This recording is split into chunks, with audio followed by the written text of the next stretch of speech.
Well, thank you for being here today. I just want to have more like a chat than a presentation of knowledge and those kind of things. More like a thinking and question about, how about the biochar carbon credits in the biochar world? How does it influence, and what's the problem that we get, and the risk that we have with it, and how we can try to mitigate those risks.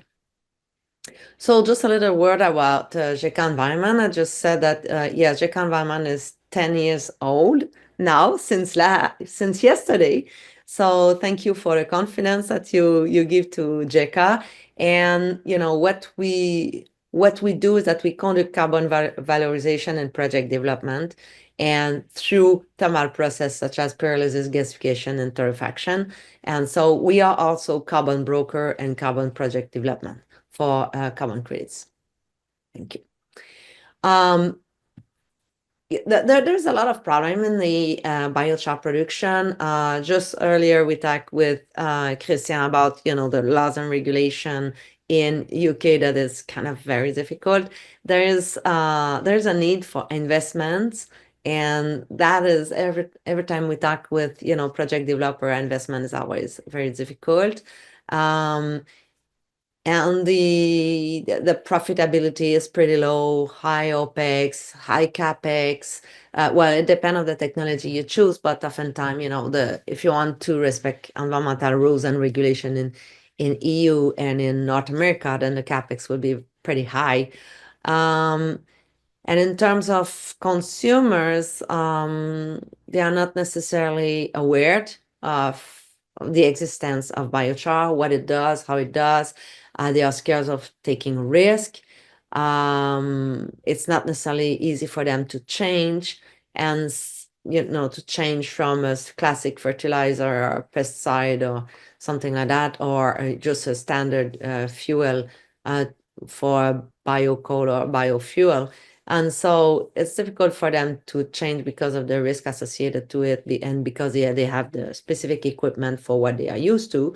And also there's a lack of education. So investors, they don't like to invest in what they don't understand. So biochar and pyrolytic products and pyrolytic projects is kind of scary for them. They are getting more educated, but it's still, for most of them, it's not the best investment for them, because they don't know what is biochar, and so they feel risk. So we thought that the solution could be the carbon credits. And because it's continuous revenue, it's kind of very attractive for the revenue. The profitability seems pretty good for those that started or at early stage when we think about it. It's not always true though, so we'll be talking about it. And for the consumers, it's easier to buy a carbon credits than to buy biochar. So it's carbon credits exist for about 25, 30 years. So buyers of carbon credits, they know more what they are buying than someone that want to buy just a biochar. So the revenue from carbon credits is kind of easier to have than selling the biochar.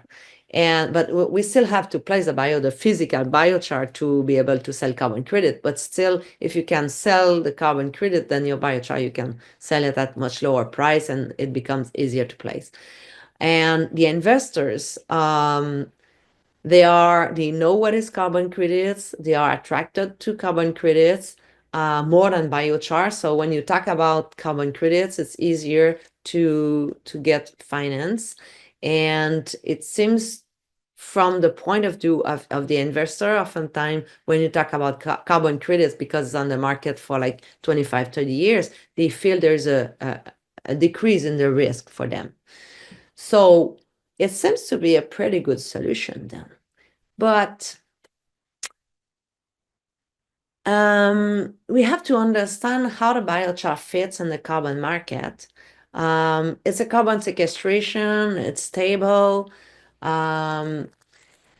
And we know it's stable, but we have difficulties in measuring and proving that it how long it stay in the soil and what percentage it stay in the soil. But it's undeniable. We know very well it stay in the soil, the carbon into it. The it's quantifiable, so we know the carbon content within the biochar, so we can measure it, we can prove it. And there's also a lot of co-benefits that can come with it. Some projects have only one or two co-benefits, but some project has a lot of co-benefits, which is really attractive for corporation that wants to have impact and claim out loud that they do invest in carbon credits for the co-benefits and they have good impacts in the society. So it's a good selling point compared to other carbon credits types.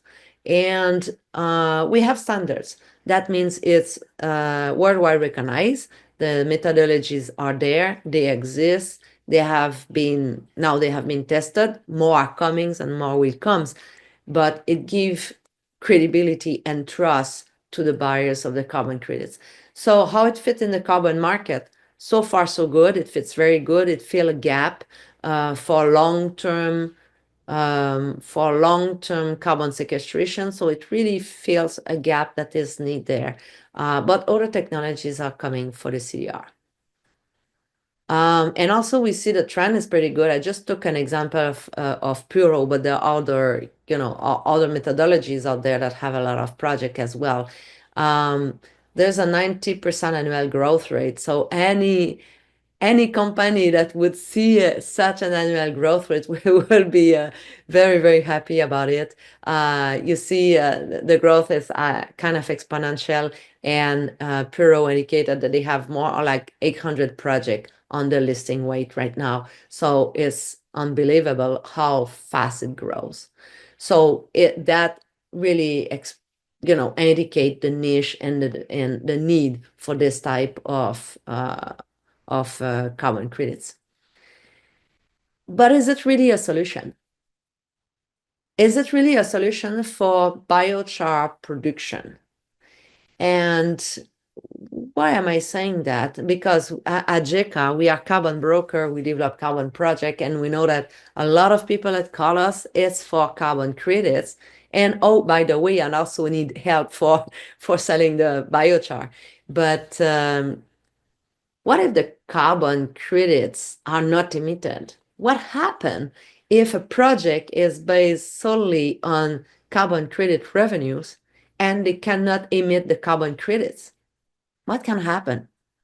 What if the market fails? What if the market for carbon credit does like it did, like other carbon credit market did in the past?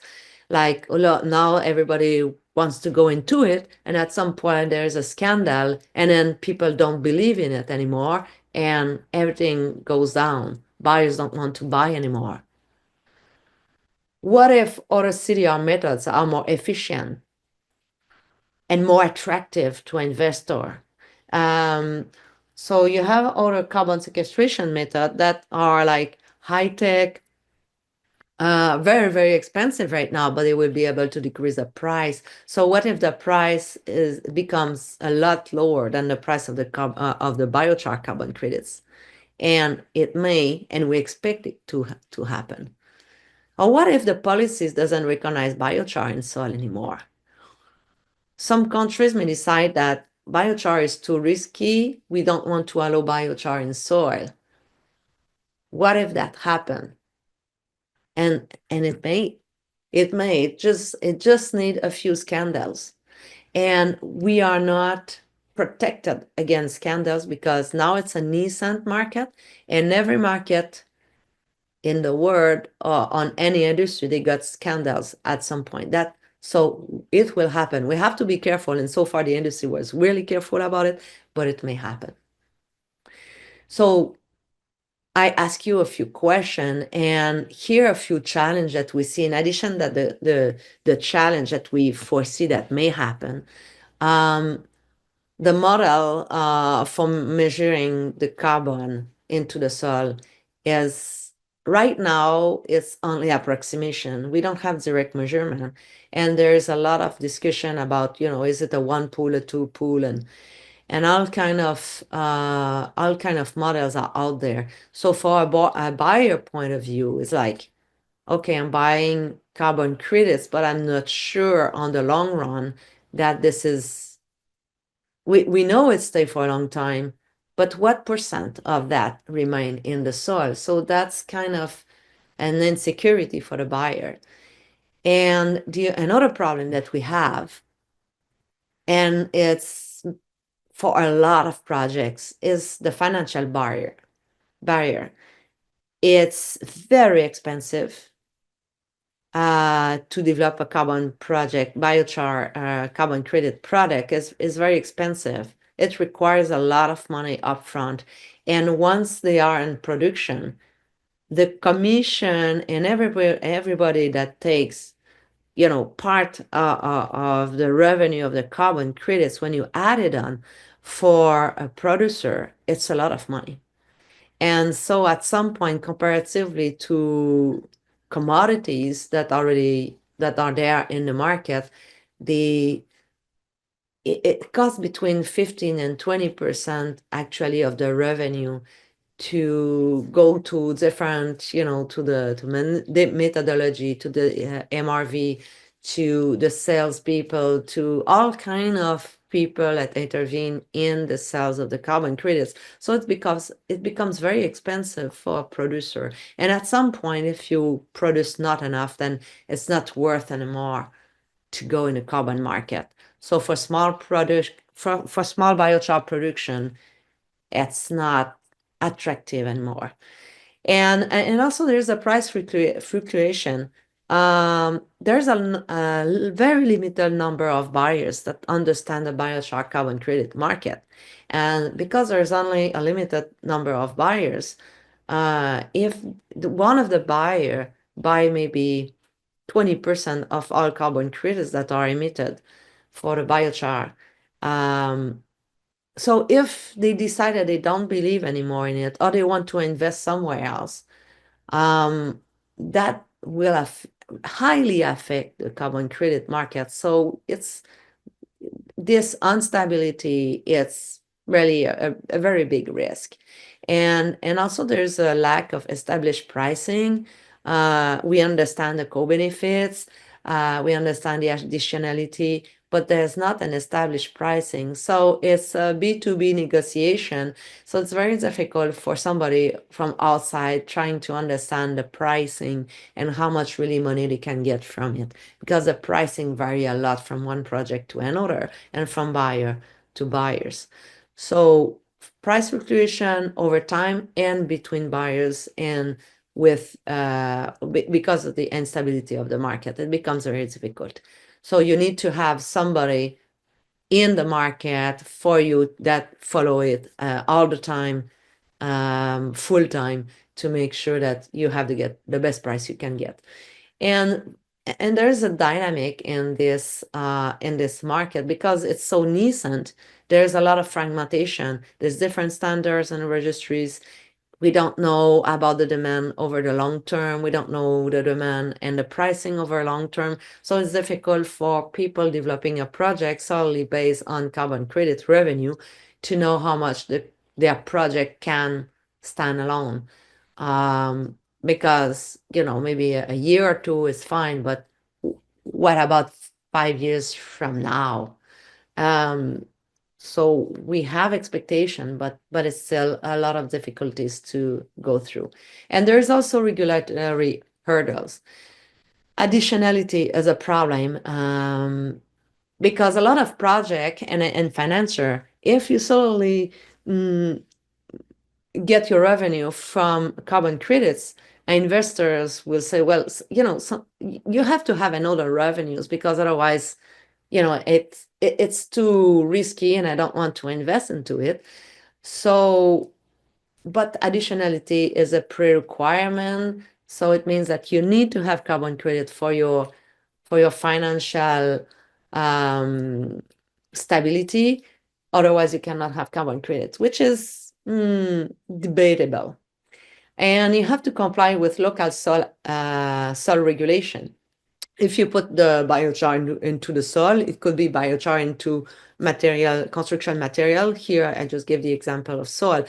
But beside having to respond to the regulation of the standards and the carbon credit markets, you have to comply with the regulation of the country and local regulation for soil amendment or for material, construction materials and those things. And those regulations change over time. And so this is a triple hurdle for the biochar producer because there's a lot of regulation that don't necessarily go all to the same direction because they are not absolutely not related to each other. But within this industry of biochar carbon credits, you have to respect all those regulations that are independent one from the other.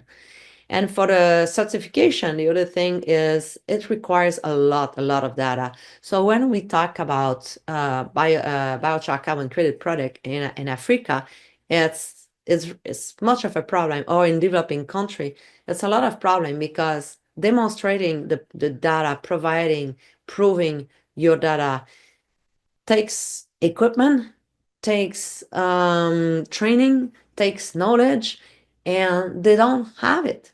So it becomes very difficult for them to access to the carbon credit, not only because of the pricing of the certification, but also because of the price attached, the spending attached to proving and providing the data. And that's really much of a problem.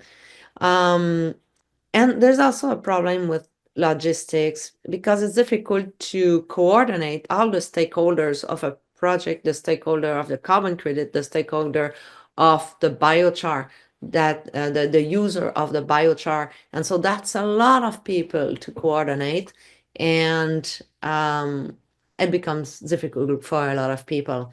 So, and to coordinate also to get the data. So we see a lot of problems in the data because the logistic, the coordination between all these people, it's very difficult, even in developed countries.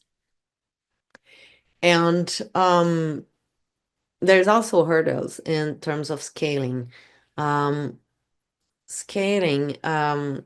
small projects, the price of the carbon credit transaction, as I was talking before, like it goes between 15 and 20% or something like that. When we add all, the expenses that you have to do to generate your carbon credits, sometimes it's become so high that it's just not possible to scale and increase your production. And for large project, it becomes very, very difficult to aggregate and monitor. So it's the data hurdle is a big pain, if I can say. So how to mitigate them? There's a lot of challenge. It seems that I'm pessimist about it. I'm not. I'm just very how can I say, down to the earth about what it is and how we can do it. So for pricing fluctuation, honestly, those that we see that do very well in the biochar carbon credits, they plan for conservative carbon credit pricing in their business model. And one of the things also, they don't have only one revenue. They didn't necessarily have more than one revenue. Otherwise, they cannot plan long-term on their project, or they plan on order or multiplying the types of carbon credit they can have, like reforestation and different type of carbon credit. So all the carbon credit market cannot go down at once unless there is, war or COVID or something that, make everybody busy outside of the actual activities. And in terms of accessibility to the carbon market, what we do at JICA, we can join, aggregate different small projects together so that it shares, they can share the resource. We share also when we talk with a buyer oftentimes they don't want to buy a tiny piece of carbon credit. They want to buy a certain amount of carbon credits, and they don't want to deal with a thousand providers. I'm exaggerating in my numbers, but so they don't want to negotiate with so many, biochar carbon credit providers. So by aggregating, sorry, it allows accessibility to carbon market for small projects, and also it allows for buyers to negotiate with only one or two sales organization, so that it eases their negotiation, and also the follow-up. In terms of, and for that, then I think that hiring a specialist to simplify the whole market, the negotiation, is very important. For market fluctuation and failure, sorry for my mistakes here in English.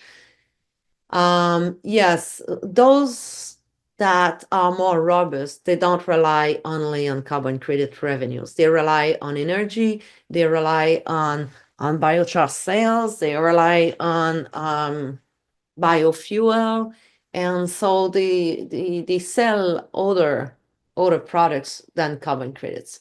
So, and that is difficult then when we talk about additionality. So we have to be very careful about it.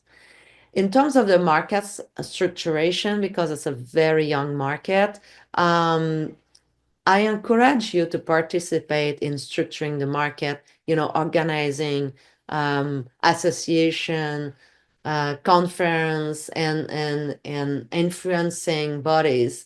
Like we see that the US Biochar Certificate, for example, is organizing a lot of standards, negotiating with the government, influence with the government. And this kind of organization can happen anywhere in the world. And so I encourage you to be part of it and be active in the structuration of the industry. The more structured it is, the more stable it will be, and the easiest it will be for outsiders to come into the market and understand it and participate into it. In terms of changes in regulation, well, there is you decrease your risk and you increase your resilience when you sell to more than one market.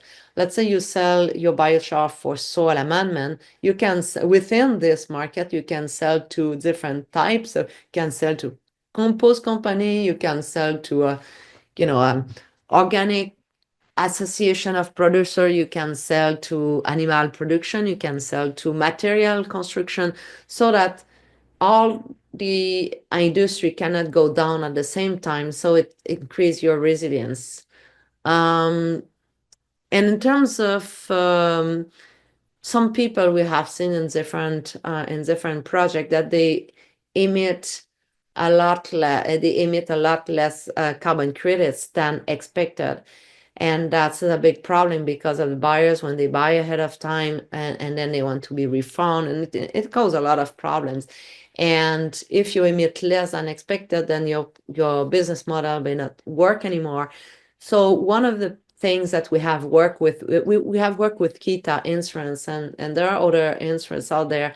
I think that taking an insurance for your emissions and to guarantee your emission is very important. And it's important for the buyers as well to make sure that there is somehow a production insurance somewhere, so that it decreases the risk for everybody. There are other action to make, but insurance is one of the action, and now it exists for the biochar carbon credits. So thanks to these insurance companies. Because it's very complex, it's difficult to understand, and the market is a little bit closed to newcomers. It's not easy to penetrate. Contract specialists organize your data. That they will organize your data, your MRV, your auditing, your data collection, and everything. So it's gonna be much easier for you to do it, because those specialists, they work full time in this area, so they know the rules and regulation that change. Like Puro, for example, I'm on a committee of Puro, and Puro, for those that have worked with Puro, and just an example, other standard will do the same thing. They change their rules several times during a year. So the biochar producer, they change so much the rules that the biochar producer at some point they say, okay, do you do you invent those new rules, or are they, they have difficulty some understand and to believe that the rules change so fast. So we said to Pio, can you okay, you can make all the change you want, but please do it only once a year. Can you? So hire specialists will really help you for the complexity of that and the changing.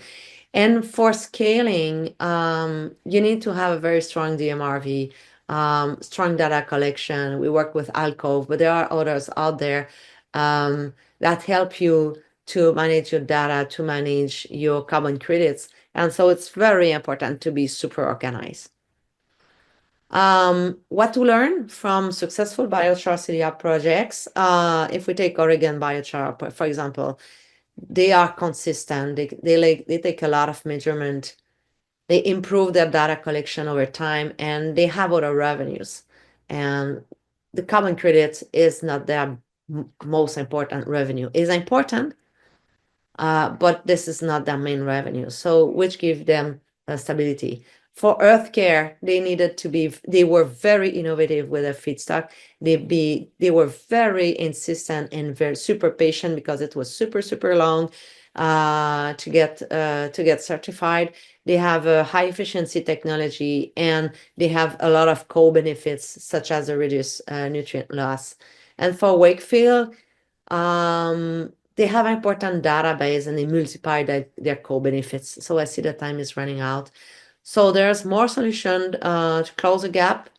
Look in different ways of doing. Use very targeted market. You hire specialists and make it easy for your client, for your buyers. Provide the best data you can. So thank you. Thank you very much, Suzanne. You're perfectly on time, by the way. So I think we jump directly into the questions in the chat. So Commercount was asking, is the study for country specific or is the scenario worldwide? Or can you probably rephrase that? Are there specific things that you would tell producers in the developed world and in developing countries, or is it similar? Yeah, in developing countries, one of the things that you also have to look at the carbon target of the country per se. So how it works in the countries, from countries to country is varies. So you have to, the biochar carbon credit may not fit in their carbon target. So you have to look at how you can organize and be implicated, and you need a lot of negotiation and discussion with the governments. So Jenny was asking on the data hurdle, do you think the DMRV solutions available help solve it, or are they struggling? So are they helpful yet? Yeah, the DMRV actually it's useful in all kind of industry. Any very well established industries, they have DMRV, like in food production and those kind of things. So it's just something that is coming for the biochar, and we want it or not, it's gonna have to happen as it does in well organized industries. And the question from Tosin, a bit rephrased. Also, he was asking, what are the indicators to be considered during price negotiations? And I was wondering, specifically for carbon credits, what would you say is the important thing for a project to get a high price for its credits?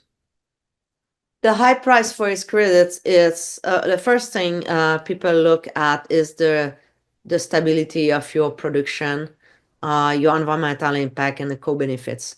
If the co-benefits are really well described, as we hire a specialist of co-benefits in JCA just for that, to be able to increase the value of the carbon credits. It's something that's important, but you have to think about your transportation and the carbon content in your biochar. So the quality of the biochar is a key, but the co-benefits for for two biochar that is the same, the co-benefits will increase significantly the price of your carbon credits. Um, Thank you. And the other two questions are more of a get in touch with Suzanne and Geka, because that's the place to go. I had one last question because you mentioned it, and I was always wondering that regarding the financial additionality, which seems to be increasing for a lot of the standards. Do you already see that this is an issue for actual complex biochar projects that get revenue from energy and the material sales and don't really rely on the carbon credits, but would use them? Yeah, it's the additionality, the first idea when they put it in, that was really good. It was to avoid, the a big oil and gas to go into it and then carbon credit. And that was, the at least my interpretation, that's what it was for. And now additionality for those that making biofuel, electricity, and those kind of things, it becomes a hurdle more and more. And some of our clients think of not going into this carbon credit market because it's become very complex and difficult to prove that they need this. Because one of the things that happened is that when people, let's say, produce electricity and energy, what they do is that they can just reuse the biochar to increase our production of electricity. So if they don't have the carbon credits, that's what they will do. Therefore, we will not do carbon sequestration. And so if they get the carbon credit, they say, okay, well, I'm not gonna reuse it inside it, so I'm gonna sequester it. So this is an additionality, but it's not that easy to prove, and it's not easily accepted by the buyers as well. But somehow,